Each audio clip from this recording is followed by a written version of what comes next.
Ain't no secret, should do Eddie Kane Jr.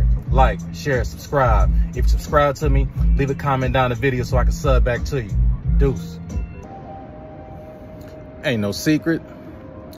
Y'all know who it is. Should do Eddie Kane Jr. And welcome back. Y'all know where we at.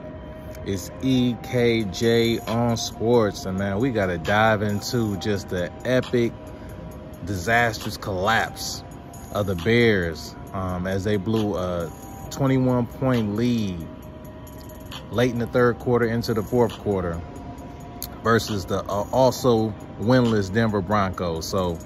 But the day started off exactly how quarterback Justin Fields and the Bears drew it up. You know what I'm saying? Fields completed his first 16 passes and the Bears roared out to a 28-7 lead early in the third quarter.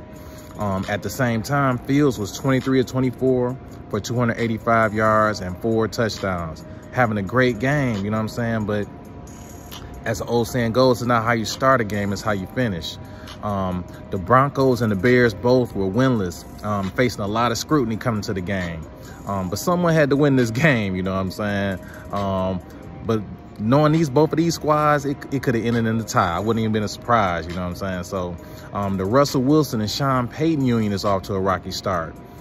Sean Payton, he feels that Russell Wilson, his off the field endeavors are distracting him from better game prep, you know what I'm saying? And that's one thing that Russell has never been accused of. Russell has always been lauded for having great, you know what I'm saying, work acumen. He stayed in the field room. That's never been nothing that's he's been accused of not, you know what I'm saying, fully being locked in for game day. But Payton said he said that Wilson needs to stop kissing babies. It's like he's running for a political office. So that's definitely not good, you know what I'm saying? So this win was much needed for Denver.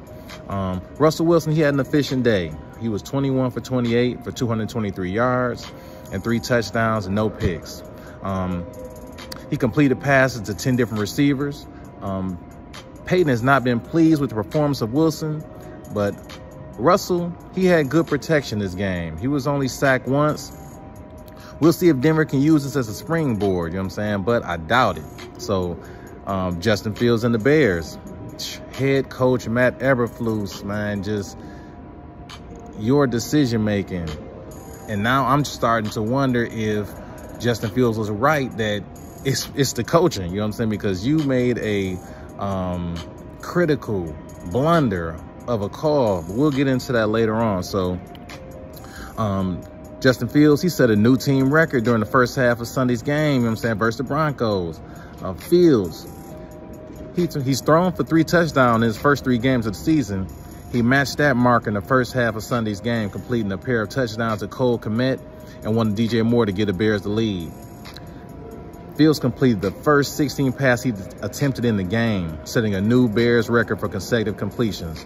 That mark had previously been held by Shane Matthews, who completed 15 consecutive passes in the 2000 game for the Bears.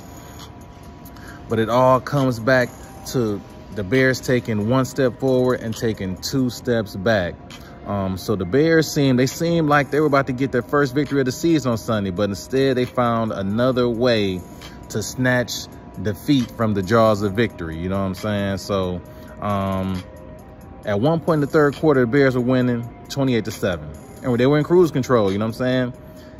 Next thing you know, Broncos they rattled off 24 unanswered points, you know what I'm saying? And instead the Bears dropped to 0-4 in the season.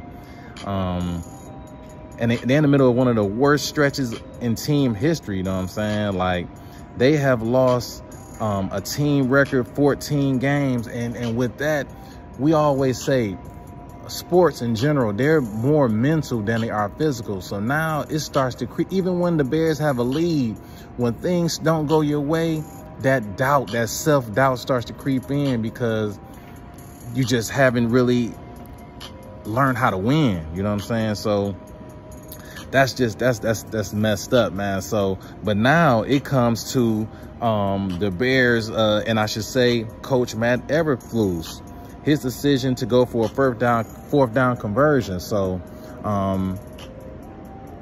he decided to go for it. You know what I'm saying? It's like less than 3 minutes left, and the decision backfired. You know what I'm saying? So instead of just kicking the go-ahead field goal and then putting your defense on the field and trying to hold Denver from, you know what I'm saying, from a touchdown, a winning touchdown in regulation, or keep them from getting a tie in regulation, he gambles. Matt Eberflus gambles, misses that.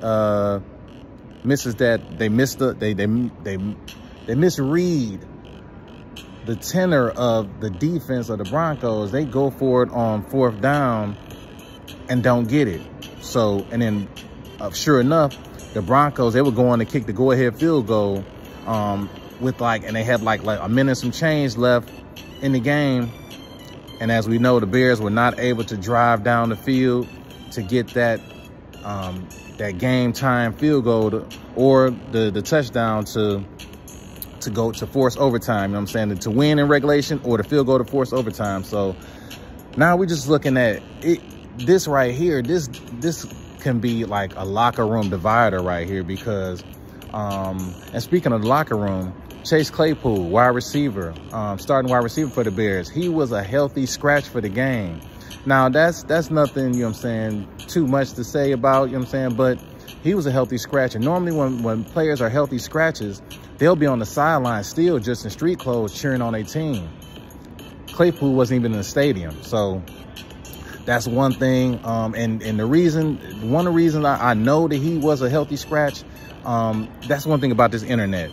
These people will dig and find film, and also in the film room when they review film for the team, they can see there's been instances where Chase Claypool has just been dogging it out there, man. He'll be on a route, it'll be a run, but instead of him running his route full speed, he's jogging, and that's kind of a key. That's also keeping another player around the line of scrimmage, around the box, to stop the run, to stop the running back. So you have to sail that pass, even if you know it's a run, you got to sail that route and also block your butt off. He's also had instances where he's had some lackluster blocking, so they healthy scratched him. But I can say this now, I can only imagine the Bears locker room. I'm pretty sure it's pretty divided, offense, defense, pointing fingers, the coaching staff. There's always, Justin Fields already made statements stating that he feels that the coaching staff is holding him back. So this only added fuel to the fire. So we'll see if the Broncos use this victory as a springboard, and we'll also see if the Bears can rally the troops and bounce back and fight and just get the first win of the season. That's just how I see it. Should do Eddie Kane Jr. If you ain't no Renegade, hit that sub button. Welcome to the Renegades. Dude.